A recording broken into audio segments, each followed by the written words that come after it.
রাধে কৃষ্ণ বন্ধুরা, কেমন আছেন আপনারা? আশা করি সবাই ভালো আছেন। আজকে আবার একটা নতুন ভিডিও নিয়ে হাজির হয়ে গেছি। ভিডিওটি শেষ অবধি দেখার অনুরোধ রইল। আজকের গল্প বিভূতিভূষণ বন্দ্যোপাধ্যায়ের গিরিবালা। গল্পটি 3টি পর্বে পাঠ করব। আজ প্রথম পর্ব। দেশের বাড়িতে অনেক দিন ছিলাম না। গ্রামের অন্য সব পাড়ার লোকেদের ভালোভাবে চিনিনে বা জানিনে। সেবার মাঘ মাসের দিন বাজার থেকে ফিরছি এমন সময় একটি সাদা থান পরা বিধবা স্ত্রীলোক বিনীত সুরে বললে, একটু দাঁড়ান বাবা। পরে সে সাষ্টাঙ্গে আমাকে প্রণাম করলে। এরকমভাবে প্রণাম পেতে আমি অভ্যস্ত নই। সংকুচিতভাবে বললাম, এসো মা এসো, কল্যাণ হোক। ওবেলা কি বাড়ি থাকবেন? হ্যাঁ, কেন বলো তো? আমি একবার যাব এখন আপনার কাছে। বেশ। মনে ভাবতে ভাবতে এলাম মেয়েটিকে আমি অনেক দিন আগে যেন কোথায় দেখেছি। তখন ওর এরকম বিধবা বেশ ছিল না। তাছাড়া এখন ওর বয়সও হয়েছে। বিকেলবেলা যখন মেয়েটি আমার বাড়ি এলো তখন ওকে ভালো করে চিনলাম। এই দেখছি সেই গিরিবালা। এর যৌবন বয়সে আমি একে অনেকবার দেখেছি। তখন এর বেশভূষা ছিল অন্যরকম। বাজারে যাবার আসবার পথে একে রূপোর ঝলক ছুটিয়ে হেলে দুলে চলতে দেখেছি। তখন এর পরনে ছিল লাল পেড়ে শাড়ি, বাহুতে অনন্ত, হাতে বালা, কানে মাকড়ি, গলায় হার, কোমরের উপর গোট। অনেক দিনের কথা। তখন ম্যাট্রিক পাশ করে সবে কলেজে ভর্তি হয়েছি। কার কাছে যেন শুনেছিলাম ওর নাম গিরিবালা। চরিত্রের পবিত্রতার জন্যে বিখ্যাত নয়। সেই থেকে ওকে দেখলে পাশ কাটিয়ে বরাবর চলে গিয়েছি।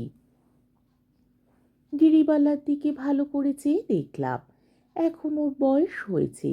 যৌবনে কী রকম ছিল আমার মনে হয় না। তবে এখন ওকে দেখে মনে হয় না কোনোদিন ওর যৌবন ছিল।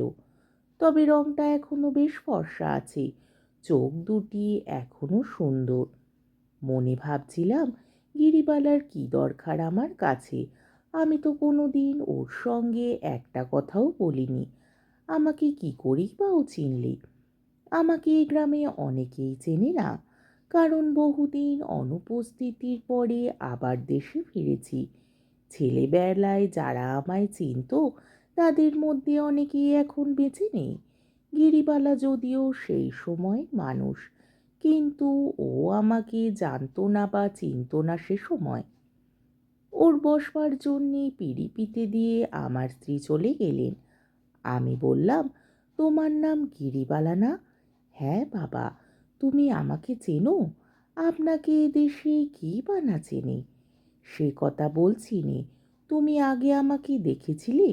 দেখেছিলাম বাবা। তখন তোমার বাবা মা আছেন। তুমি স্কুলে পড়তে যেতে। বেশ, বসো। কিছুক্ষণ গিরিবালা বসে রইল চুপ করে। আমি ভাবছি কেন গিরিবালা এখানেই এসেছে। ভেবে কিছুই পাইনি। একটু অস্বস্তি বোধ করতে লাগলাম। গিরিবালা বেশিক্ষণ কিন্তু আমায় অস্বস্তি ভোগ করতে দিলে না। হঠাৎ সে বেশ গম্ভীরভাবে জিজ্ঞেস করলে, বাবা, ব্রহ্ম কি? তার নম্র ভাব ও আগ্রহের সুরে মনে হলো জিজ্ঞাসু শিষ্যা যেন পরম জ্ঞানী গুরুর কাছে ব্রহ্মবিদ্যা শুনতে চাইছে। আমার হাসি পেল। প্রথমটা কিন্তু চমকে উঠেছিলাম। তা পরিবেশ মন্দ নয়। আমার সামনে কালকের আনন্দবাজার পত্রিকা। যুদ্ধের খবর পড়ছি। জিনিসপত্রের দাম দস্তুর ক্রমেই বাড়ছে। রাশিয়া হেরে যাচ্ছে। হিটলারের দুর্দম বাহিনী লেনিনগ্রাডের উপকণ্ঠে পৌঁছে গেল। চা খাচ্ছি। তামাক ধরাবো একটু পরেই।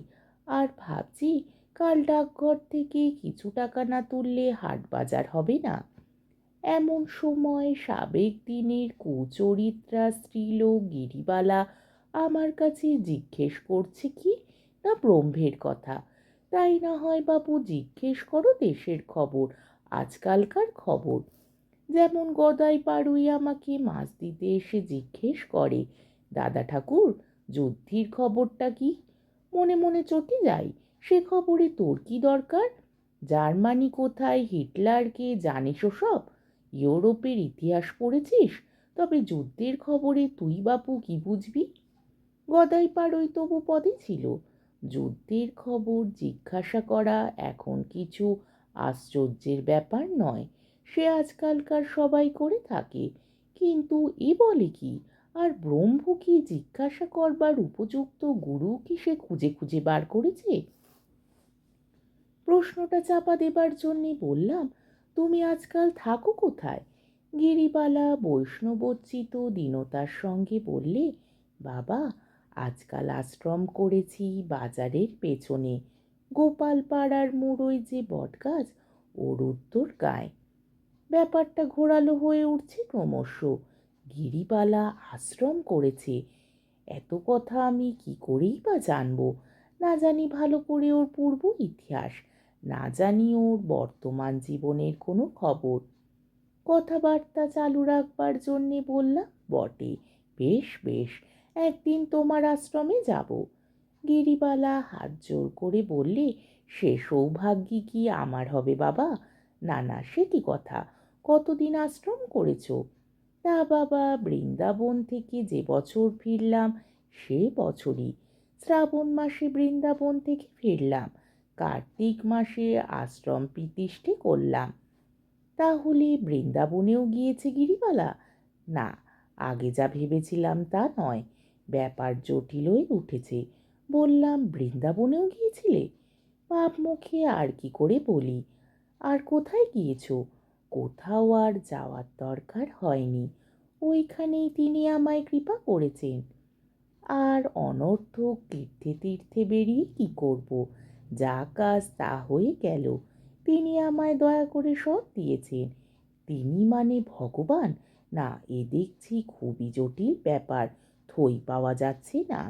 গিরিবালা প্রবর্তকের থাকেও নেই, একেবারে কৃপা সিদ্ধ, এর সঙ্গে কথা বলতে সাহস হয় কই? বললাম, ও আমার। তিনি বললেন, আমাকে তোর পুজো করতে হবে না, তুই যে আমার মা, আমি তোর ছেলে। বটে, আমার চোখ কপালে উঠবার উপক্রম হয়েছে, আর না, একে এবার এড়াতে হবে, আর কোনো কথা চলবে না। বললাম, আচ্ছা গিরিবালা, আর একদিন শুনবো, এখন একটু ব্যস্ত আছি আজ। কিন্তু গিরিবালাকে অত সহজে ফাঁকি দেওয়া চলে না। সে হাত জোর করে বললে, আমার কথাটা কি? ব্রহ্ম কি? ওসব কথার আমি জবাব দিতে পারবো না। তুমি ও পাড়ায় গোসাই ঠাকুরের কাছে যাও বরং। না বাবা ঠাকুর, আপনি বলুন। তুমি ভুল করছো গিরিবালা, আমি বইয়ের ব্যবসা করে খাই, ব্রহ্ম টম্বের খবর রাখিনি। আচ্ছা বাবা ঠাকুর, আর একদিন আমি আসবো। আজ ফাঁকি দিলেন, কিন্তু সেদিন ফাঁকি দেবেন না যেন। আমাকে সাষ্টাঙ্গে প্রণাম করে গিরিবালা বিদায় নিল। আমার স্ত্রী জিজ্ঞেস করলে, ও কে গো? ওর নাম গিরিবালা এইটুকু জানি, আর জানি যে ওকে তিনি নাকি কৃপা করেছেন। তিনি কে? তিনি আর চিনলে না? তিনি মানে তিনি ভগবান গড শ্রীকৃষ্ণ ব্রহ্ম। আহা হা ঢং, বলে স্ত্রী বাড়ির মধ্যে চলে গেলেন।